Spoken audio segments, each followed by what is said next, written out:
are not ready. I repeat, we are not ready. I'm certainly not ready. I watch preseason games for all of the top 6 Premier League teams because that is what my main channel, the Football Terrace, was built on. So it's hard to give... One thing I've realised, if you take what I do seriously as a job, how can I give pre-season predictions for teams having not watched them play? Like, deep that for a singular second, for a moment. Imagine you're sitting there, you're on a podcast, even think about Sky Sports and these massive companies. People sit there giving pre-season or end of pre-season, before the season begins, predictions, and they haven't watched any of the games. I don't care that Bilbao scored some goals tonight. I don't care that Liverpool didn't look perfect, because it is a friendly. And I stand on what I've said all pre-season and for many years. The results are secondary. The performances and how the teams adapt to the tests ahead of them. And sometimes the tests are playing a difficult team. Sometimes the test is playing in conditions like in the Far East, where it is the humidity is like it, beyond levels it will ever be in England. Sometimes the tests are trying out new formations or players in new positions. But what I saw tonight from Ekitike and from Wirtz, it's just scary, man. So scary. And I'm going to tell you one of the most sobering, one of the most, I'm not even sure if the right word for it is poignant, but one of the most worrying elements for me is Mo Salah in all of this. And I'm going to tell you why that is important in just a moment. And yes, the word I was looking for is poignant. Saddening. Saddening. You know, I feel a great sense of sadness as a Man United fan. But as I said earlier on today, I respect what Liverpool have done. I've always felt this, a well-run club, built the traditional way, grown the traditional way through decades and decades of success. Now, for me, I'll get back to Mo Salah in a minute and why I think the Mo Salah element here has been forgotten. And I liken it very much to Bukayo Saka at Arsenal. And this happens sometimes when new signings come in, the shiny toy. But let me speak on Ekitike and Wirtz tonight. The interchange between the two of them and Mo Salah, Gakpo involved as well, he scored a couple of goals tonight. There is this fluidity. There is a togetherness.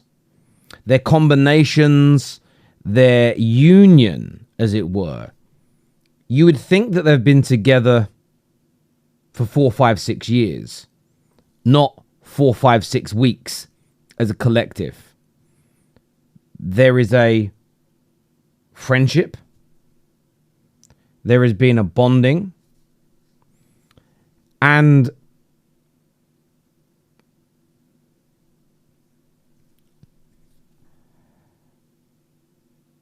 for Arsenal or Manchester City, and I put City into this category, even though Pep and his City team have been the most successful side in England for the past 7, 8 years, 10 years. It's going to have to take one of the greatest managerial and team performances this season to stop Liverpool. Because they were playing today, Liverpool. They were playing at times. They were again, and that's why the result isn't overly important. Yes, they've conceded some goals, smalls. I don't care. I don't. The interplay, the attacking football, the fluidity, the directness at times is earth-shatteringly worrying. Fear is all I could think of. The word fear. That fuck me, I don't want to go to Anfield. It's the first fixture I look for every single season. When are we going to Anfield? When are we playing Liverpool? Do we have a chance of beating them? No is the answer to that question. I don't want to know when the game is. I'm not going to look when the game is. I don't want to think about when the game is. And no, we ain't winning there. I don't want City winning the league. I don't want Liverpool winning the league. I'm putting my hopes in Chelsea or Arsenal. Because I'm a Man United fan, in case you're new to this. And we ain't stopping them. We couldn't beat Liverpool if all 11 of our players had AK-47s. They would still beat us. They'd disarm us, they'd mug us off, they'd score some goals, and they'd go home to their families. We couldn't beat them. It'll be like a chocolate teapot. It would be about as useful as a waterproof tea bag. Genuinely. Now, for me, like, I thought I'd watch it tonight again. Let me study Liverpool. Let me look at them. Where are the flaws? Where are the problems? And I don't care about the goals. I'm looking at the general play. And the one thing with friendlies, and they are friendlies, is that most teams concede some soft goals in them. Most teams make some mistakes in them. But when you just look at the overall approach, it's brilliant. Wirtz, Ekitike, out of this world. They look so dangerous, so together, so in sync with this team. There was 3 or 4 times where Wirtz box crashed. And he narrowly missed. And I'm just sitting there and I'm watching it. And I'll show you what I did. I'm sitting there, I'm watching it, and I'm going, we're fucked.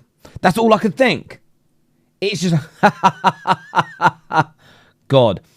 Now, again, the low IQ football fans, the amoebas, the toaster people, and in case you're new to me, toaster people, they're individuals I wouldn't trust using a toaster. Right? Now, they'll watch it and go, oh, Wirtz is missing. He didn't score. Yeah, great. All right, Huckleberry Hound. This man is going to score so many goals this year. His touch, his ability to glide past players, his spatial awareness, amazing. Ekitike, again, didn't get on the score sheet today, but he's just dangerous. He's there. He's too good. I wish my team got him, but he's too good. And this brings me back to Mohamed Salah. Now, again, if you're new to watching me, thank you, by the way, like and subscribe. Thank you. But if you've watched the Football Terrace, my main channel, over the years, I've been talking about the greatness of this man for 4 or 5 years. I think I predicted about 4 years ago, he'd by the time he finishes at Liverpool, he's going to go into the GOAT conversations for the Premier League. And I hate the fact that he is as a rival, but I respect Mo Salah on so many levels. So many levels. And by the way, I want to mention this before I forget. I'm sure it's the new backup keeper. Is it Mamad Shvilia? I'm going to butcher his name. I'm so sorry. He looks a bit of all right, doesn't he, after Kelleher left. But back to Mo Salah. Phenomenal player. GOAT conversations for the Premier League. GOAT conversations for Liverpool. But I'll let you, man, do that. It's your club. Do you know how much he's going to benefit from having all this quality around him? It's going to be like oil of Ulay. Oil of Ulay. Laboratoire Garnier.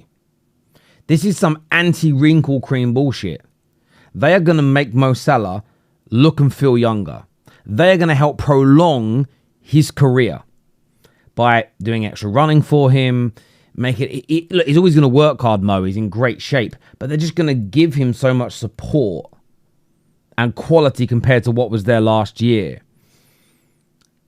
And teams would sometimes double up on Mo. They'd sometimes nullify him. And it's hard to nullify him for all games. He can still pop up and score a goal. That's why he's got such high GA. But you could sometimes nullify him for a game by sticking 2 players on him.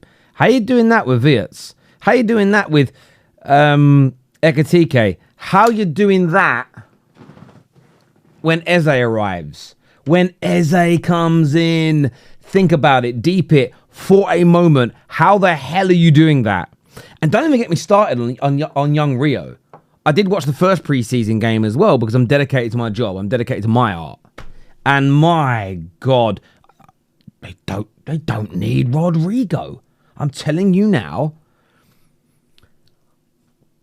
Stick with Gakpo out there.